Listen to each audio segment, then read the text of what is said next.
We remain steadfast in our commitment in delivering local news that matters, stories that inspire, enriching the lives of Filipinos in the Philippines and across the globe. This is your GMA Regional TV. Buong puso para sa Pilipino.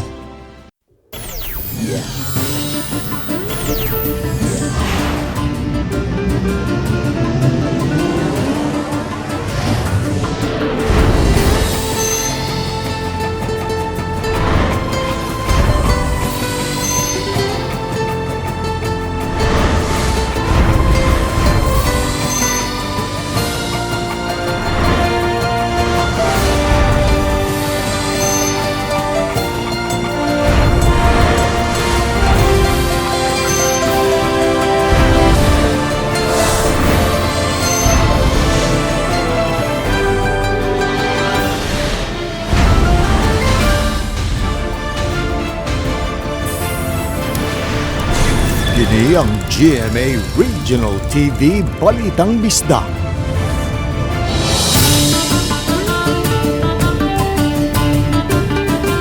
Mayong hapon, kini ang inyong GMA Regional TV Balitang Bisdak, ang bugtong kasaligan, kasandigan o kadangpan sa mga Bisaya. Ako si Alan Domingo. Nga maghatod sa labing dako ug mga nagunang balita nga mahinungdanon sa Central ug Eastern Visayas. Live dinhi sa GMA Complex sa Dakbayan sa Sugbo. Ako si Cecil Kibod Castro.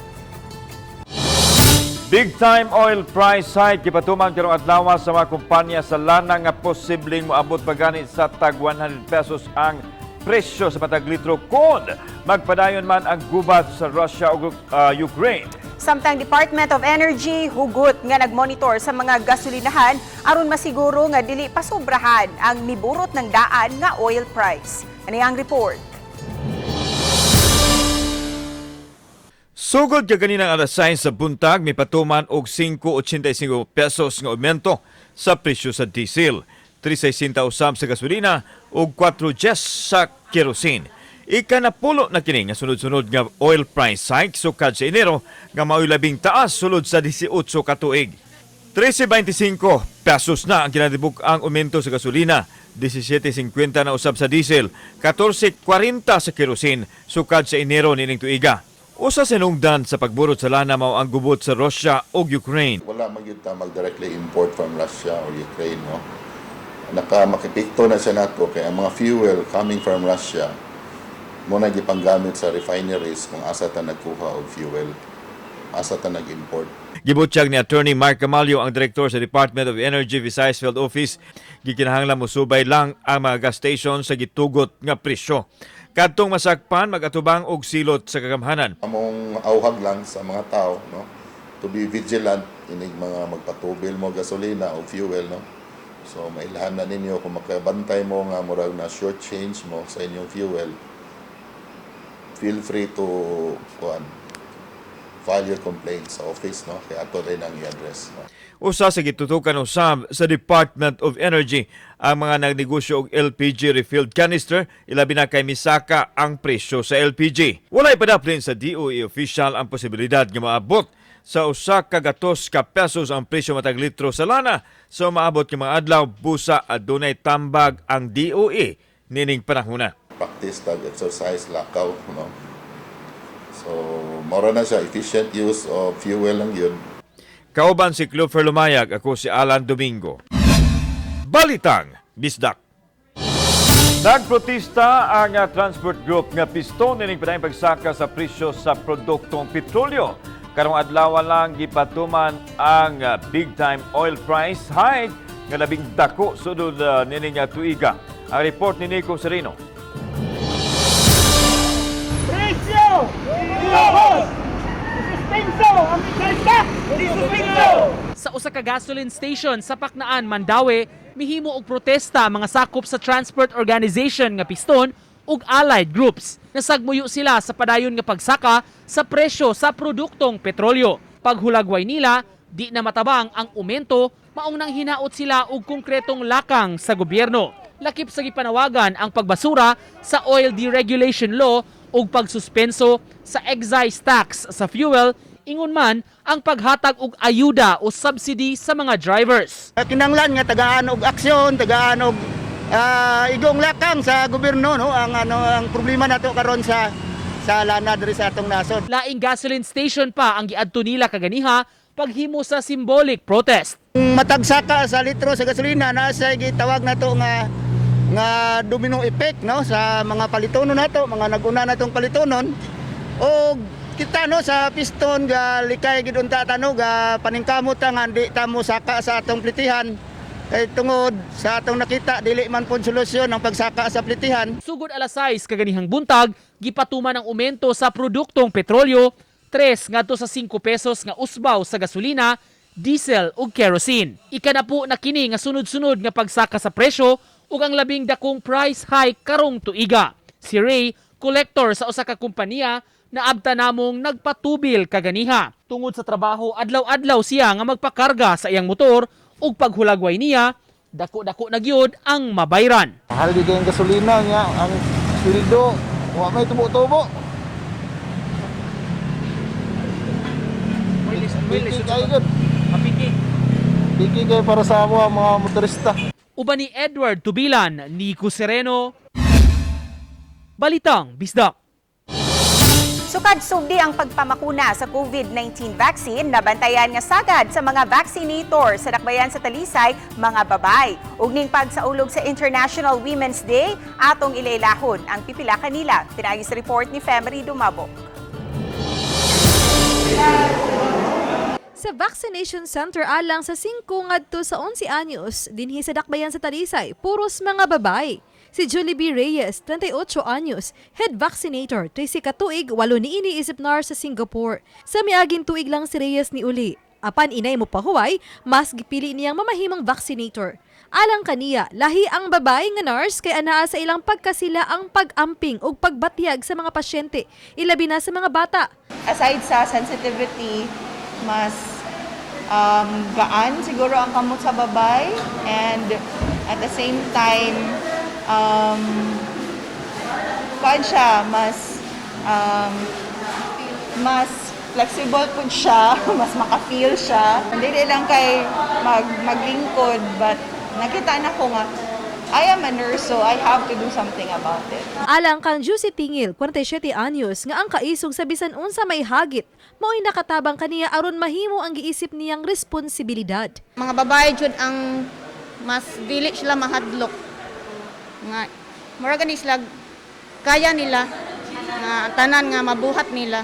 Wa may pili si Aldrin Abindan kung kinsa ang mobakuna siyang anak, apan alang kaniya mas maayo ang mga babae nga mobakuna sa mga bata. Nga na yun siya no, basta babae kay marag sa atong nakuanan man good.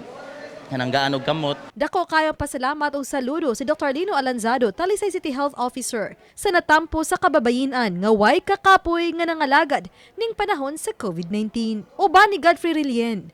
Ako si Femery Dumabok. Balitang Bisdak. 7 ka mga barangay kapitan sa Lapu-Lapu City gipasakaan og kasong perjury ni Lapu-Lapu City Mayor Junard Ahong Chan ug laing 6 ka mga key officers sa Lapu-Lapu City Hall. Si Luan Merondina adunay live report. May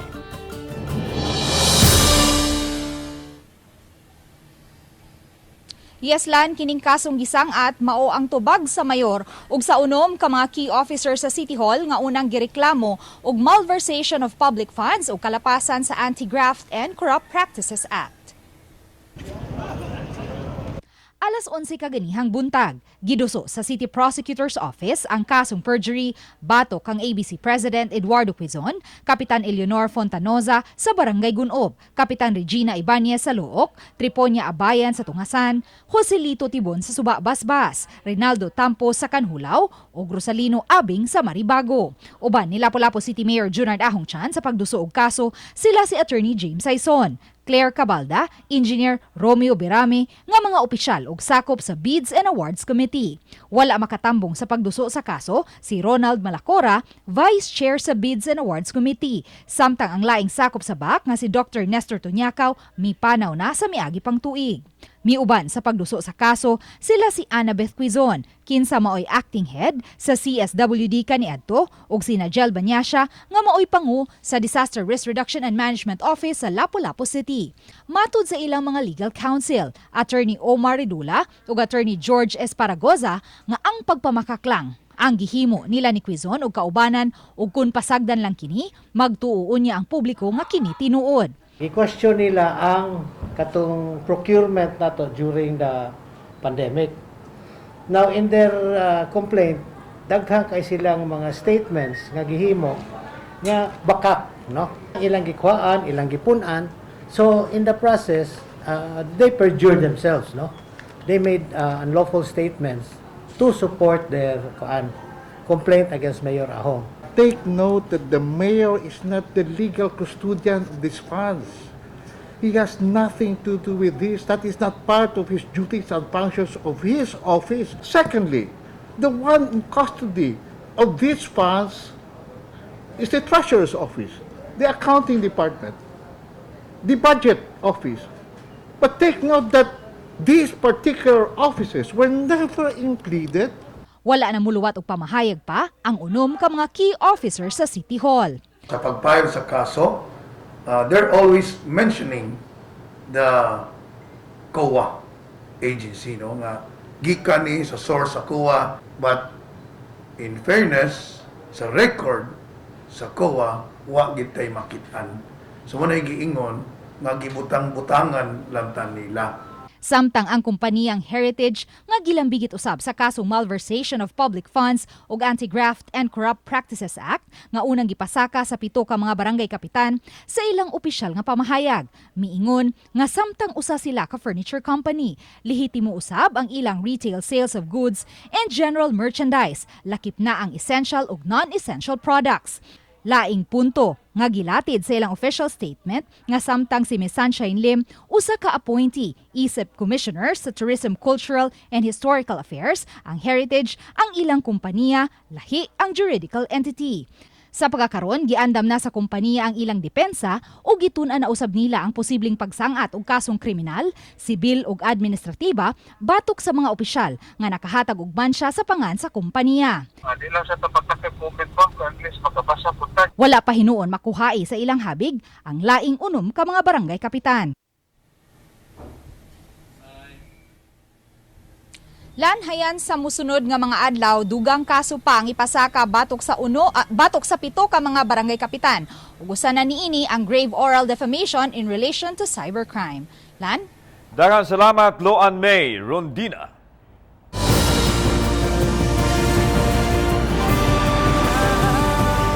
Kini ang GMA Regional TV Balitang Disdak.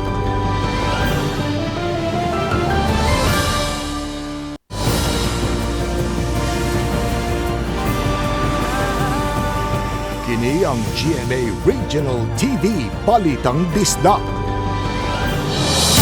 Plastic bollards nga gigamit nga lane separator ug bike lane sa usa ka bahin sa Mandaue City temporaryong gipanghipos. Una, ngano ka? Sayraw nato sa report ni Nico Serino. Dinhi sa gawa sa DPWH 6th Engineering District, makitang gitapok kini mga plastic bollards. Gatusan ang gidaghanon niini ug may mga nakuryoso nganong gitambak na lang. Pasabot hinuon sa opisyal sa DPWH, temporaryo ra hinuon kini nga gi-safekeeping sa dapit. Gipanangtang ang mga bollards kay padayon ng asphalting project sa maong kalsada. Ang maong mga bollards iya sa Mandaue City o gibutang sa unahang bahin paingon sa U-turn slot ilawom sa bridge. Separator sa atong lane kay natay U-turn slot. Then after that kay namang may project nga asphalt overlay. After that, we reinstall the traffic bollards. So, muna yung agreement na mo sa traffic. So, temporary, gibutang lang na din na. Ibalik ra hinuon pagtaod ang mga bollards human sa pagtrabaho sa kalsada. After that, kung ma-final na, so i-reinstall na po na magbalik ang bollards. Lahi ra sab katong mga plastic bollards sa mga gigamit sab sa pag-establisyar sa bike lane. Ang pagbutang sa bollards sa bike lane, proyekto sa DPWH Regional Office aron mamintinar ang kaluwas sa mga nagbisikleta, itapad sa mga dagkong sakyanan. Apan sa obserbasyon sa GMA Regional TV, sa bike lane bollards, Sa uban nga mga lugar, may mga nagtakilid na. Sa ubang lugar sama sa Uwano Avenue, di na sabkumpleto ang setup sa mga bollards, daghan ang missing. Makita na lang ang mga bolt ug nut kung asa nagbarog ang mga bollards kaniadto. Uban ni Godfrey Relien, Nico Sereno, Balitang Bisdak.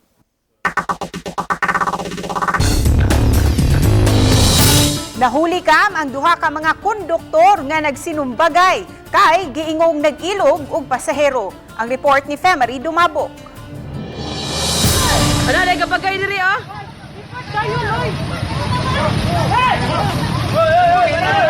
Sa kuha sa usa ka netizen, naaktuhan ini ang gingong duha ka mga konduktor sa bus nga diha na sa tunga-tunga sa National Highway. Kining lalaking nagpuwag short nakig sumbagay batok nining nakablu og t-shirt. Makita pa nga gibitad ang tiil nining nakablu hangtod nga gihap-an sa nakapula og short. Gibuyag sila bisa na gani sa nagkuha sa video. Apan susamag wa kadungog. Makita nga gisulayan na usab sila og uwang sa ubang kalalakinan. Ang duha ka bus ang naghunong ra daplin sedan. Gingong nag-ilog ang mga konduktor sa mga pasahero. Nahitabo kini alas 8 ganihang buntag sa Barangay North Poblacion sa lungsod sa San Fernando. Apan ang maong panghitabo matod sa hepe sa San Fernando Police Station, wa kini ma-report sa ilang buhatan. Hinun-andam ra sila nga modawat kun adunay magpa-blatter. Matod sa netizen nga igo ra usab ang mga konduktor misakay sa tagsa-tagsa ka mga bus nga kauban ra og bus company. Uban ni Clans Gabutin, ako si Femery Dumabok. Balitang Bisdak.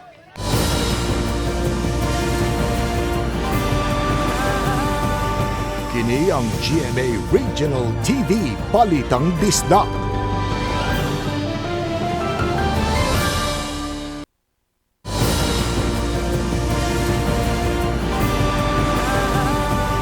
Kini ang GMA Regional TV Balitang Bisdak. Grupo sa mga mamumuo sa Sugbo miduso og 308 pesos nga aumento sa sulan nunot sa pagsaka sa presyo sa mga palalito na gumikan usab sa pagtaas sa presyo sa petroleum product. Ani ang report. Sumala ni Metodio Villarmeno, ang Pangulo sa Cebu Labor Coalition, nga dili nakaigo ang kasamtangang sweldo karon sa mga mamumuo nga adunay 404 pesos matag adlaw. Sa ilang pagduso sa wage petition sa Regional Tripartite Wages and Productivity Board, nangayo sila og dugang 308 pesos nga wage increase aron mamahimo ng 712 pesos ang minimum nga sulan sa mga trabahante sa Sugbo. Ang pagsaka sa presyo sa nagunang palaliton sang putanan sa pagsaka usab sa presyo sa lana maoy gihimo nilang rason. Piso naging kairon ang ato ang panoy ato ang presyo sa mga bisig padto ka sa kanang merkado perting lisura gyud. Ugaling dili sa paminawon sa gipangayong wage increase, mopahigayon og protesta ang mga mamumuo. Samtang ikidagda usab nga moduso og petisyon ang koalisyon ngadto sa LTFRB nga minusan ang plitihan sa mga pampublikong sakyanan kay nakabalik naman sa 100% seating capacity. Sa pikas bahing gipadayag ni Director Eduardo Montealto sa LTFRB 7 nga nagpabilin sa 9 pesos ang minimum nga plitihan sa mga traditional PUJ. Giyawhag niya ang mga pasahero nga mo-report sa ilang buhatan kung adunay PUJ driver nga nagbuot-buot og uminto sa plitihan. Kung mo-increase na pamasahe ang kanina pong ang mga pasahero. Ang mga pasahero wala na kapasahan. Mas mayo ang transportation kay dunay sila kapasahan sa increase dito sa mga pasahero. Samtang sa pagtaas sa presyo sa produktong petrolyo, gitug-an ni Montealto nga aduna nay giandam nga fuel subsidy ang kagamhanan alang sa tanang mga pampublikong sakyanan. Wa pa hinoy detalye kano sa kini mahatag. Kauban si Cleofer Lumayag, ako si Alan Domingo. Balitang Bisdak. Human sa malampusong pagtapos sa NCAA Season 96, karong bag-o, dibuksan na usab ang laing hugna sa pagpadayon sa aksyon o panagtigi sa katakos sa 11 ug 12 dugay nga Collegiate Athletic League sa Pilipinas, ang National Collegiate Athletic Association kun NCAA. Ano ang detalye?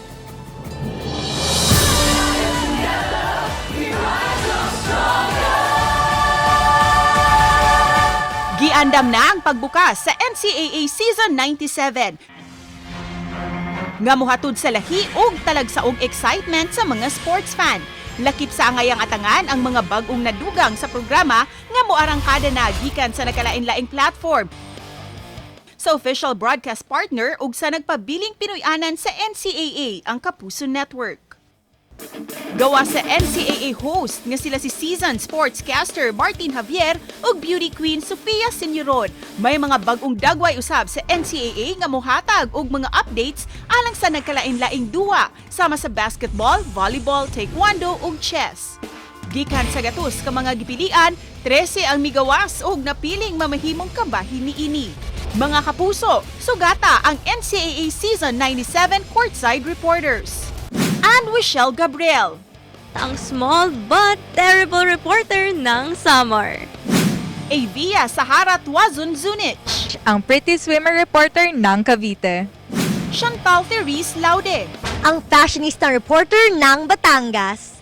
Andrea Felicia De Quiros, ang sosyalerong reporter ng Marikina. Chloe Hannah Carillo, ang cutie techie reporter ng Parañaque.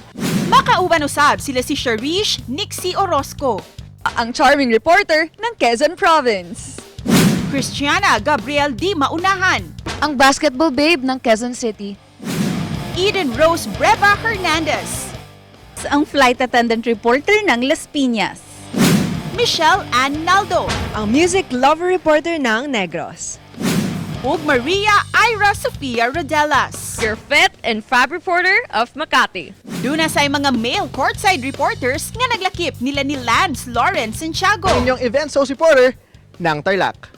Christian Sebastian, ang medtech reporter ng Nueva Ecija. ug Baileys Akot, At ang boy next door reporter ng Pasig City.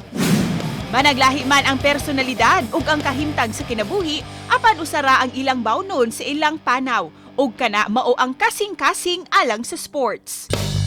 Gawa sa personal development, miagi usab sila sa lisod nga training gikan sa GMA Sports commentators nga sila si Anton Rojas ug NCAA host Martin Javier alang sa mas mahimong andam sa paghatod sa sports coverage.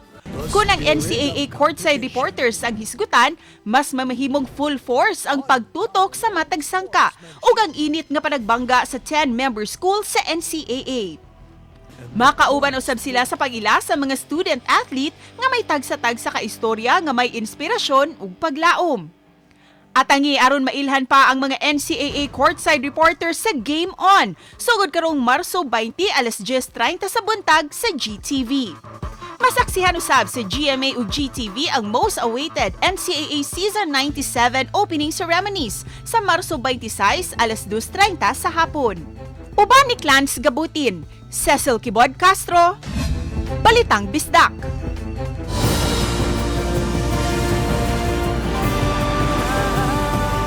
Kini ang GMA Regional TV Balitang Bisdak.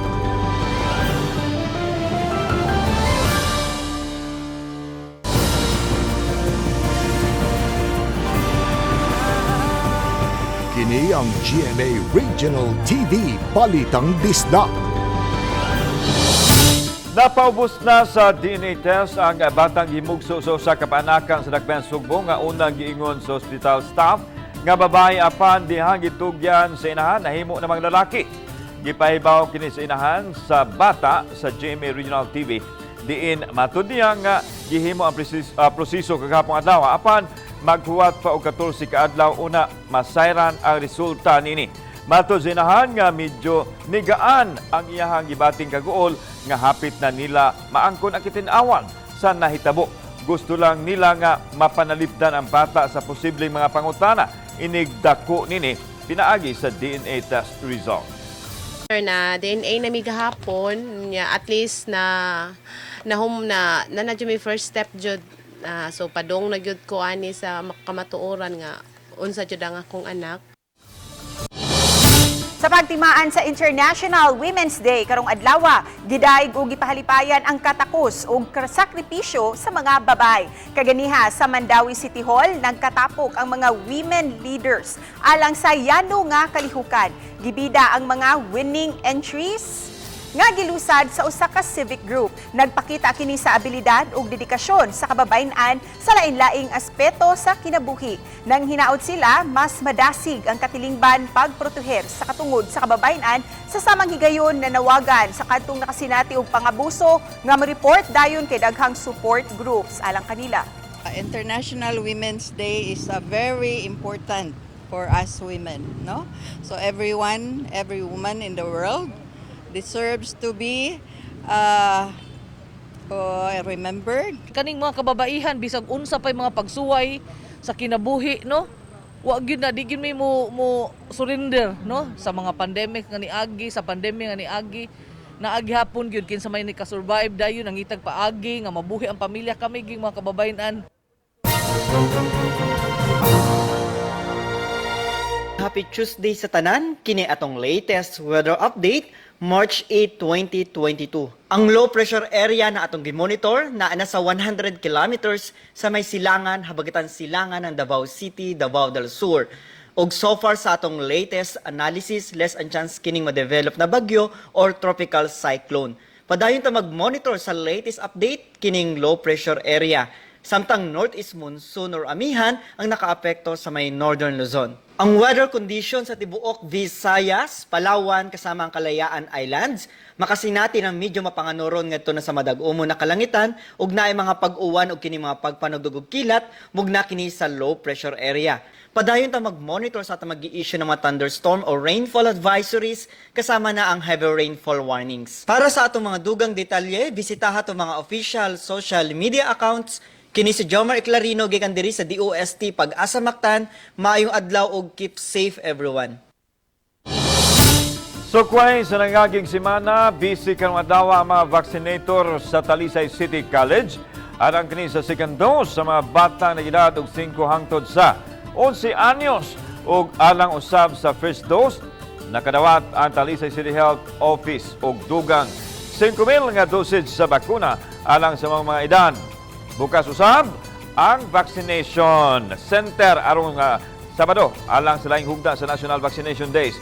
Magpadayon gihapon ang pagpamakuna sa mga barangay.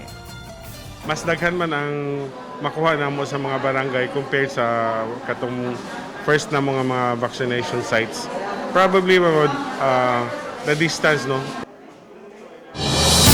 Aron makadasig sa panginabuhian sa kababayen-an sa Lapu-Lapu City ug mga sakop sa LGBTQ Elite Mrs. Philippines International 2021 nakiglambigit sa usa ka designer sa Davao aron makamugna og mga talagsaong disenyo sa mga bags ug accessories. Partikular nga gihatagan og panginabuhian ni Genevieve Antigualo ang kababayen-an sa Olango Island ug mga sakop sa LGBTQ sa lungsod sa Cordova. Ang tela nga gigamit sa mga bags ug accessories gikan sa banana fiber nga gipalambo usab sa usa ka babaeng fashion designer sa Davao nga hilimo usab sa mga babaeng PDL. Samtang ang seashells gikan sa Olango Island. Sa wala pa mosalmot sa mga beauty pageant si Lo, naanda na niyang kalihukan ang pagpahigayon ug mga feeding program. I want that to let the woman and the LGBTQ to teach how to catch fish, and then to stand on their own, especially in times of this pandemic. Ang pagkabot sa 2 bilyones pesos nga target collection nga gitinguha sa bagong natudlo sa Bureau of Local Government Finance kon BLGF nga treasurer sa Dakbayan sa Sugbo. Si Marivey Reyes, hingpit na natudlong City Treasurer human milingkod isip acting incapacity sulod sa 2 ka tuig. Nagsugod siya sa mas ubos nga posisyon sa Cebu City Hall. 20 na katuig ang nakalabay sa wa pa siya natudlo sa katungdanan isip full-fledged City Treasurer. Usa sa hagit nga nasinati sa City Treasurer's Office kung CTO ang target collection. Din wala sila nakulikta atol sa pandemic, human na nira ang mga tindahan. Apan karon inanay nang nakabangon ang mga negosyo nga nakakulikta na sila 1.2 billion pesos o 800 milyones pesos na lang ang ilang apasunon karong tuiga. Ang Cebu City adunay nakaandam nga 10 bilyones pesos nga pundo. I would be very willing to help you or assist you in whatever way I can. Our doors are open, ang among office open. Lokal nga kagamhanan sa dakbayan sa Lapu-Lapu nakadawat og Good Financial Housekeeping Award for 2021. Ang Lapu-Lapu City lang ang naginusarang highly urbanized city sa Central Visayas nga nakadawat sa maong pasidungog gikan sa DILG. Mato ni Lapu-Lapu City Mayor Junard Ahongtian, ang maong pasidungog nagpamatuod lang nga maayo ang pagduma sa dakbayan sa pundo niini ug wa usik-usiki. Kinumduman gipasakaan og kasong malversation of public funds og kalapasan sa Anti-Graft and Corrupt Practices Act ang mayor og ang laing 8 ka mga key officers sa City Hall sa 7 ka mga barangay kapitan nunot sa pipila ka mga items sa COVID-19 budget. Karong adlaw mapamatud-an nga ang atong syudad dili bangkaruta.